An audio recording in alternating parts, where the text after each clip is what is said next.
जय हिंद। देखिए, हार्ट में हम आपको हर एक चीज़ बता दिए थे। हार्ट की जांच की जाती है ना, वो ईसीजी के द्वारा की जाती है, इलेक्ट्रोकार्डियोग्राफी के द्वारा की जाती है। ईसीजी का फुल फॉर्म होता है ये इलेक्ट्रोकार्डियोग्राफी। ईसीजी के लिए शरीर पर 12 अलग अलग जगह पर लीड्स लगाए जाते हैं, जिसे हम लोग ईसीजी लीड्स कहते हैं। समझ में आया? अब हम लोग देखते हैं कि इसका एक ग्राफ बनता है। उस ग्राफ में ना बड़ा क्या चीज़ देखा जाता है कि उसको कहते हैं PQRST ग्राफ। इस PQRST ग्राफ में क्या होता है, देखिए, जब ब्लड शरीर में यानी हृदय में अंदर जाता है तो हम आपको बताए थे दाहिना अलिंद से अंदर जाता है तो उसको पी ग्राफ से दिखाया जाता है। ये हो गया पी। ये अगर पी ज़्यादा बढ़ गया तो भी दिक्कत है, कम है तो भी दिक्कत है। ये जैसे शरीर में ब्लड हार्ट में एंट्री करता है उसको दिखाता है पी, और उसके बाद की जितने भी क्रिया होती है, निलय में गया, उसके बाद पंप हुआ, ये सब क्रिया कौन करती है, दिखाती है QRS द्वारा दिखाती है। इसीलिए हम इसे QRS कॉम्प्लेक्स भी कहते हैं कि ये जो होता है ना, दिल के पंप करने को दिखा रहा होता है। ये अगर मान लीजिए कि आपका एमेट्यूड बहुत ज़्यादा दिखा दिया तो इसका मतलब कि हार्ट तेज़ी से पंप कर रहा है, नीचे दिखा दिया तो धीरे पंप कर रहा है। सेम ऐसा ही ग्राफ यहाँ पे भी बनेगा। अगर ग्राफ बहुत जल्दी जल्दी बढ़ने लगा मतलब दिल बहुत जल्दी जल्दी धड़क रहा है, ये ग्राफ होता है। हार्ट को, डॉक्टर को हम कार्डियोलॉजिस्ट कहते हैं। ये हो गया आपका हार्ट। हम आपको पूरा टोटल बताए थे हार्ट के बारे में। ये हो गया ईसीजी, जिसे हम लोग कहते हैं इलेक्ट्रोकार्डियोग्राफी। हम इसको अब थोड़ा सा बीपी समझते हैं। ब्लड प्रेशर क्या होता है, बीपी। यहाँ ध्यान से देखिए, जो ब्लड जिस प्रेशर से जाता है और जिस प्रेशर से आता है, इन दोनों प्रेशर को क्या कहते हैं, ब्लड प्रेशर कहते हैं। जैसे देखिए, जब दिल सिकुड़ता है तभी ब्लड बाहर जाता है। दिल के जैसे सिकुड़ जाना, जब पचकेगा तभी ना ब्लड जाएगा, यानी दिल के पचकने से ब्लड बाहर जाता है, उसे हम लोग कहते हैं सिस्टोलिक। यानी जितने भी प्रेशर से गया उसे क्या कहते हैं, सिस्टोलिक। और लौट के कितना से आ रहा है, डायस्टोलिक। यानी कितना हुमच के गया, धकेला है कितना दिल, वो क्या होता है, सिस्टोलिक। और कितना लड़कर वापस आया है, कितने स्पीड से वापस आया है, उसे क्या कहते हैं, डायस्टोलिक कहते हैं। इसी सिस्टोलिक और डायस्टोलिक को प्रेशर के अनुपात को हम ब्लड प्रेशर कहते हैं। नॉर्मली यह होता है 120/80, यानी 120/80 आपका बीपी है तो वो नॉर्मल है। ये आप देखे होंगे बीपी कैसे नापा जाता है।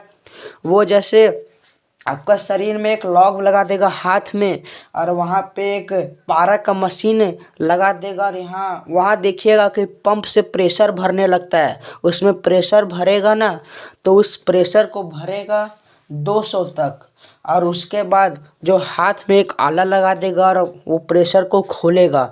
जब प्रेशर खोलेगा ना तो उसमें आवाज़ आएगा, करके कुछ आवाज़ आएगा, समझ गए। और जब प्रेशर खोलने के बाद देखिएगा ना तो वो कुछ सुनता है, उसको एक डब से आवाज़ सुनाई देता है, टिक से आवाज़ देती है, तो वो समझ जाएगा कि ये सिस्टोलिक का प्रेशर है।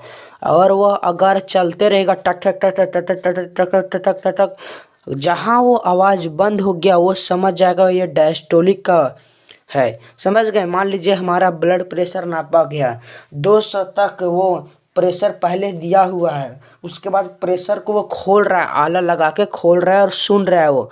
अगर उसका आवाज़, पहली आवाज़ सुनाया दिया 130, तो वो सुनाया देगा, ध्यान देगा वो कि सिस्टोलिक कितना था, 130। उसके बाद वो आवाज़ कंटिन्यू कर रहा है, धक धक धक धक धक धक धक धक, तो वो बंद हुई कितने पर आके, तो 90 पर। तो वो कहेगा आपका ब्लड प्रेशर 130/90 है, यानी नॉर्मल से थोड़ा सा ज़्यादा है। ये उतना खतरनाक नहीं होता है। हालांकि आप यंग लड़के हैं, स्टूडेंट, सबका ब्लड ज़्यादा ही रहना चाहिए। बीपी ज़्यादा रहेगा ना तो आपको काम करने में मन लगा रहेगा, कम रहेगा ना तो देहात में कहता है ना, दहिया भरियाया लगता है। भरियाया नहीं है भैया, वो बीपी लो है। ये है आपका नॉर्मल बीपी। ये आप नॉर्मल बीपी समझ में आ गया।